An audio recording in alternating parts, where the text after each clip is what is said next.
Hey everyone, and welcome back to our deep dive into To Kill a Mockingbird. In our last video, we left off at a crucial moment. Atticus Finch, against all odds in the town's prejudice, has decided to defend Tom Robinson. He knows it's a battle he's destined to lose, but he's doing it because it's the right thing to do. So what happens next? Well, the town of Maycomb doesn't take kindly to Atticus's decision. The Finch children, Scout and Jem, start facing insults at school and on the street. It's a tough lesson for them, learning firsthand about the ugliness of prejudice. Atticus tries to shield them, teaching them about courage, the kind that isn't about holding a weapon, but about fighting for what's right even when you know you're licked before you begin. The tension in town keeps building, and one night, it boils over. A lynch mob gathers outside the jail, intent on getting to Tom Robinson. Atticus is there, standing guard, a solitary figure of principle against a wave of hate. Just when things look their bleakest, who shows up? Scout Jem and their friend Dill. Scout, in her innocence, doesn't understand the danger. She just sees a familiar face in the crowd, Mr. Cunningham, the father of her classmate. She starts talking to him, just a simple, childish conversation about his son and his farm. And somehow, her innocent words cut through the anger. The mob's aggression just melts away and they disperse. Scout, without even realizing it, saves 2 men that night. Tom Robinson and her father. Then comes the trial, the heart of the story. The courtroom is packed, segregated, of course. We hear the testimony of Mayella Ewell and her father, Bob Ewell. They claim Tom Robinson attacked Mayella. Their story is full of inconsistencies, but for many in the courtroom, the color of Tom's skin is all the evidence they need. But when Atticus puts Tom on the stand, we hear the truth. Tom is a kind, hard-working man who felt sorry for Mayella, a lonely girl from a destitute and abusive family.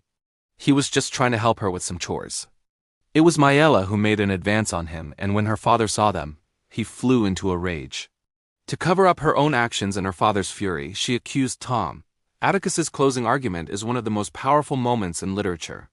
He pleads with the jury to look past their prejudices and see the truth, to uphold the ideal that in a court of law all men are created equal.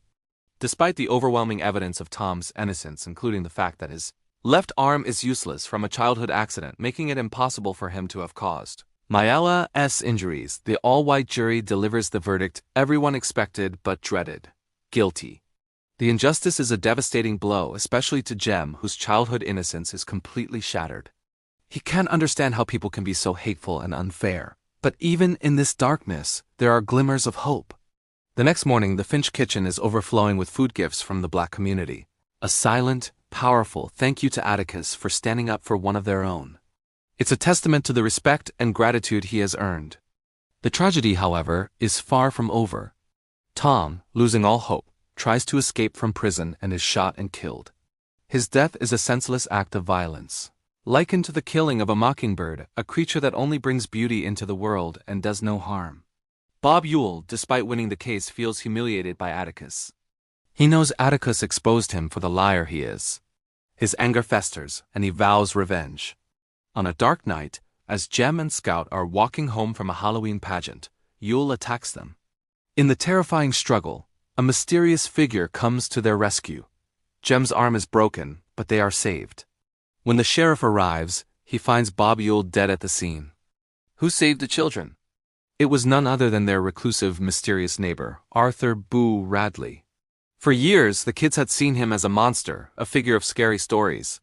But in their moment of greatest need, he was their guardian angel. The sheriff, Heck Tate, makes a crucial decision.